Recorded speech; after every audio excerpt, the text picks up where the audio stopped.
could be completely devastating for the industry if it happens.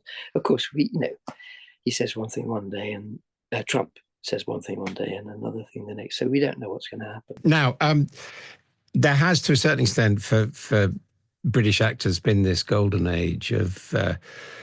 I remember seeing an interview with Ian McKellen where he said, well, before he took part in blockbusters, he couldn't pay to service his second-hand Mini. But obviously, things have got rather better for him and his bank manager since then. A bit, yeah.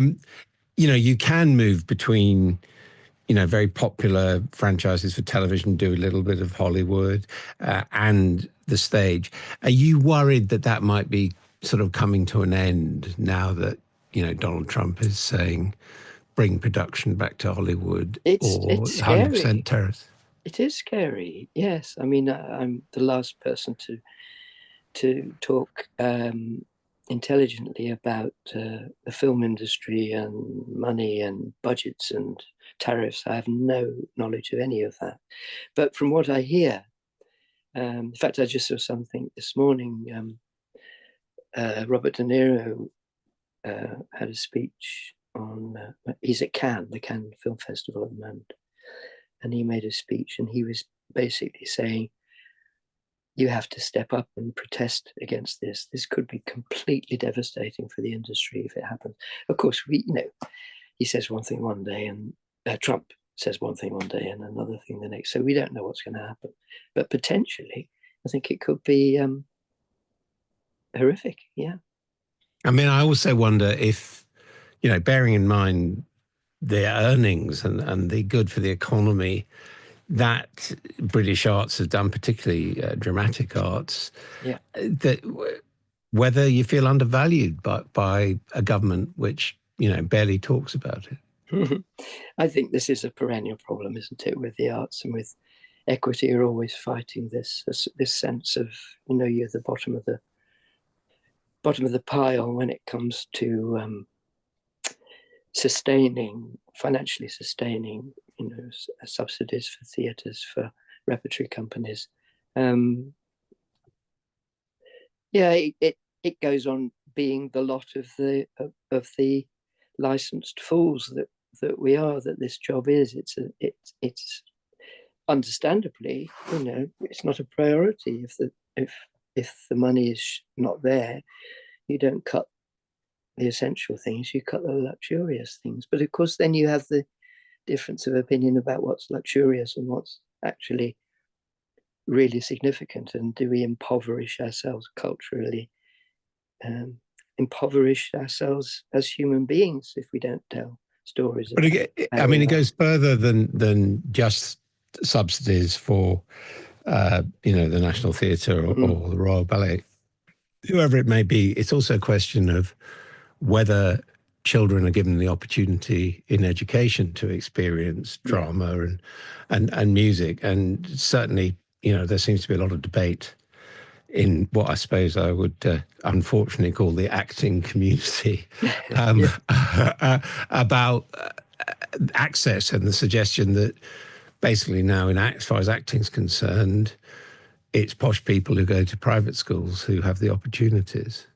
Gosh, well, it's been a long time since I went to drama school, and I'm not up to date with the situation and what it costs now to be a drama student. I suspect what you just said is sadly the case, that it's the privilege of the few. I really not qualified to speak about that now. You haven't noticed, the people coming up behind you that have changed in terms of. No, I don't think I have. When I went, I'm from working class background, and I got a grant to go to university, and I got a grant to go to RADA. I was very, very fortunate. I don't think things are that easy now. Now, you got Thomas Hardy on tour, but what next for you? What other projects have you got in store? Well, I must just plug again the fact that if you're available to come to Thomas Hardy at Loughborough Opera House on the 23rd of this month, It's a beautiful setting, picnics and all that, lovely summer's evening. That's what I'm doing next. Then we do the Wessex thing. We're doing, I also tour a show called Wolf Hall Live, which is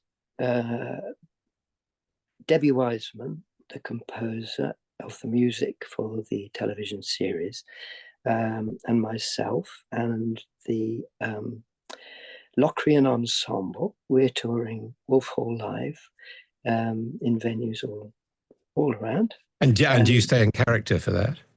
In character? What do you mean, as Thomas More? No, Yeah. no, no. I'm just me. I just read. So we're doing that. We're doing the Thomas Hardy. We're doing Red Sky at Sunrise, the Laurie Lee show. Then what am I doing? I've got well, I've had an offer of a nice job in a film. That's not absolutely certain yet, but it's a lovely script about the kinder transport and the children that were sent to Northern Ireland. Beautiful film based on a book called Far Away, which I haven't yet read. And bits and bobs, really. I've got a voiceover for an animated film. I've never done one of those. I'm looking forward to that. And then, yeah, that's about it, I think. One of the things I was wondering about is of your peers, have you ever been offered a knighthood?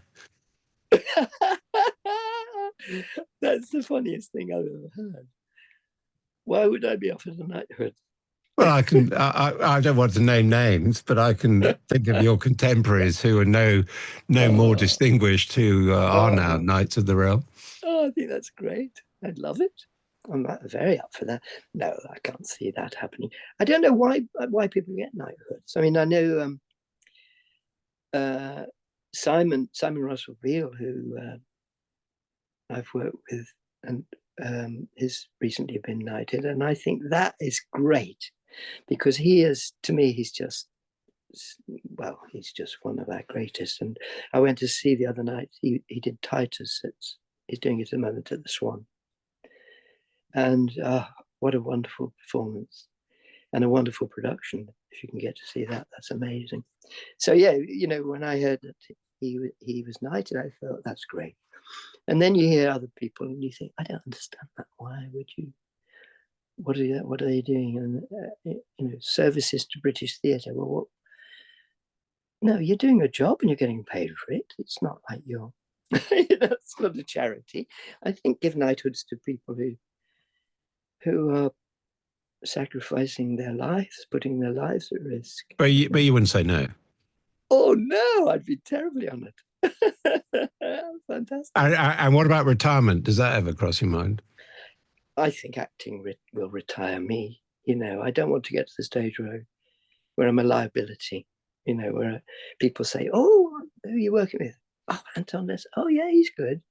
But you know what? It's a bit dodgy now. You can't remember the lines. No, I don't want to get to that stage. I'd like to earn enough so I can afford to retire when I choose. But at the moment, I just love working, and most actors go on until they drop. So it'll probably be the same with me. Anton Lesser, thank you very much indeed. You're so welcome. Thank you. It's been fun. Thank you. Bye-bye.